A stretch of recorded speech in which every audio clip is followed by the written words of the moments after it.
I have brought out the PowerPoint of power tonight to talk about why I think Aleksandar Rakic will defeat Jan Blachowicz at UFC 297 in the rematch.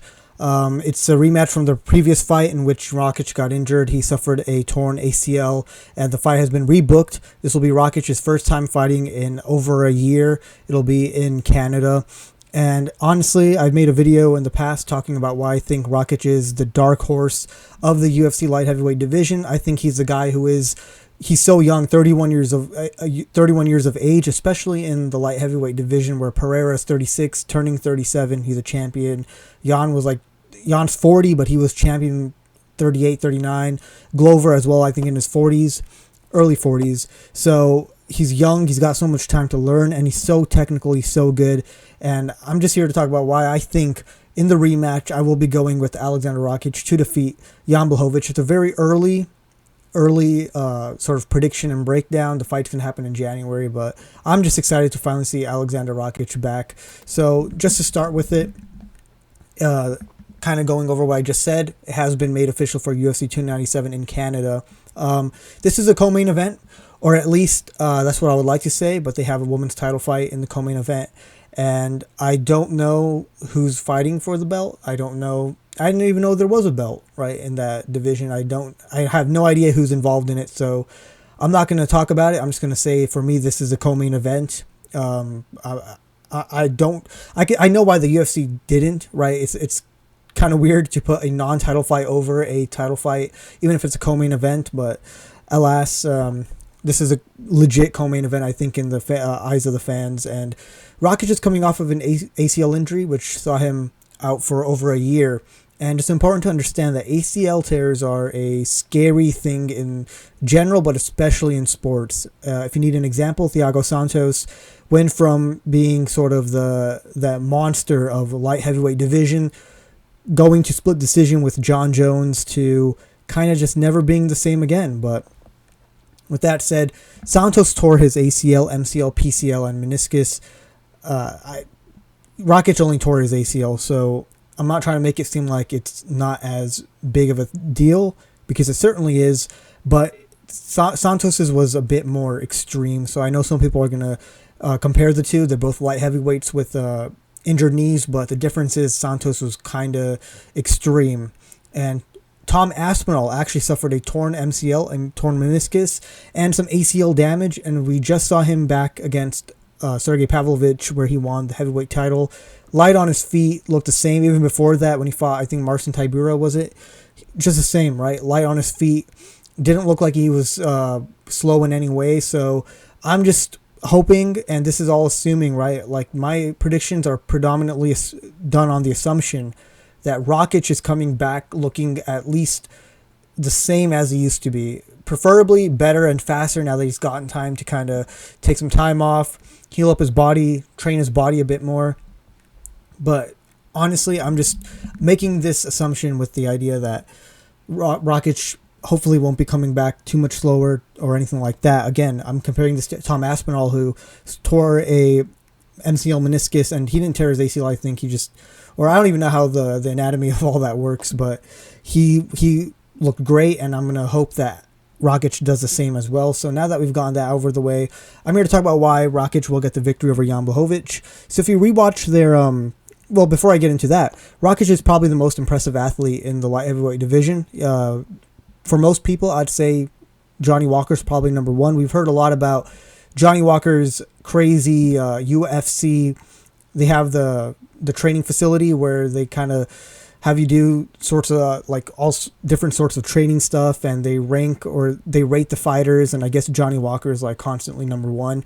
Not surprised, he is an athletic beast, but Rakic is very athletic. He is a true athlete, right? Like, you hear Dominic Reyes say it all the time, I'm an athlete, but if there's anybody who truly fits that mold, it's Rakic. He's fast, he's strong, he's in phenomenal shape. Everything, he's got great flexibility. You see the head kick he landed on Jimmy Manuwa, like, that's the amount of because they're pretty close in height, yet he was able to get his leg all the way up there, land that perfect shot. Just insane. Again, he's shown time and time again he's quick, he's strong, he's smart. In the first fight with Jan Blachowicz, the first round was very close, so I gave it to Rakic, even though the judges gave it all to Jan, and it was a very close round, though you can argue just off of bigger shots landed, it could go to Jan.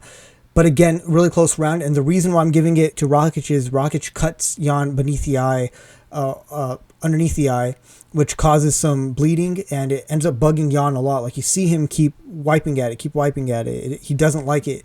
And I think just off of damage, because it is a damage-based scorecard, it was so close in the first round that just that blood, that damage, that cut under the eye, I think should have given Rakic the round. But even then, he won the second round when he got the takedown, right? He's a really strong dude. Like, Jan Blachowicz is really just a strong human being, right? If you want an example of that, you would have to look at Ankalaev versus Jan, where Ankalaev was checking some of the leg kicks and he was still hurting himself. Like, this is a strong, rigid guy. And if you can see it in the picture I included, that Rakic just sweeped him and he got him down and he just controlled him. So Blachowicz does have one weakness in his game, which so far has been his grappling defense. So he's really good in the offense, but if you get him down, which is not easy, it's not an easy task whatsoever, but as we've seen from Rakic and we've seen from Ankalaev, if you can get him down, he can't do much. So Rakic got him down, controlled, landed some good shots. Arguably a 10-8. I gave it a 10-8. I don't know if any of the judges did, though, because there wasn't that much damage, but there was so much control. I had to give it a 10-8. With some good shots landed as well, keep in mind. Now, that fight was a 5-rounder. This is going to be a 3-rounder. Now, that fight came to an end in the third round when Rakic got injured. But with this being a 3-rounder, I think it changes the way this fight will go completely, because now it's, as long as Rakic can get a takedown, he secures himself the fight, right? So even if he loses the first round, where he's spending some time kind of feeling out, seeing what his legs are like, maybe checking a kick or two of Jan's, seeing what it's all like, trying to get back into the groove of things, he could lose the first round, right? You probably don't want to overall, just to be safe. But even if you do, you could kind of be, all right, I kind of have an understanding of this guy. I know what entries I should take. I know how he reacts to certain stuff. I'm going to go for this. I'm going to go for that. And Rakic, again, one thing people are going to say, it's like, why do you overrate Rakic, or why do you put him so highly? I've been watching his fights. The only fight he's really lost in the UFC was Volkan Oezdemir. And I just have a hair in my mouth, I think. But the reason why that was the only fight he's lost in the UFC so far. And the problem with that fight was, I think Rakic won. A lot of people think he won. He lost the fight because he got hit with a leg kick that swole his leg pretty badly. Now, Rakic is not the best at checking leg kicks, so that's going to be a problem in the Jan fight. It was a problem in the first fight, but he overcame it by just taking him down. But the Volkan Oezdemir fight, he got his leg chewed with just like a couple of really good kicks, and it swole. And I guess the judges were just looking at the physical damage of the swelling, and they gave it to him despite the fact that Rakic was definitely the more consistent fighter, landing overall the better shots. But everybody else he's fought and he's beaten, knocked out Jimmy Manua, beat Anthony Smith badly, right, chewed his leg up, beat Thiago Santos.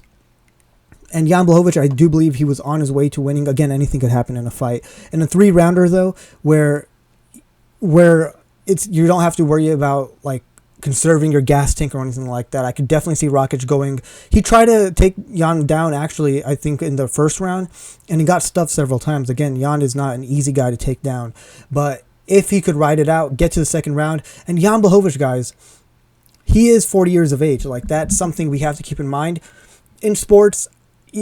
Typically when you hit like 40, it's like, oh, you're out of your peak and stuff.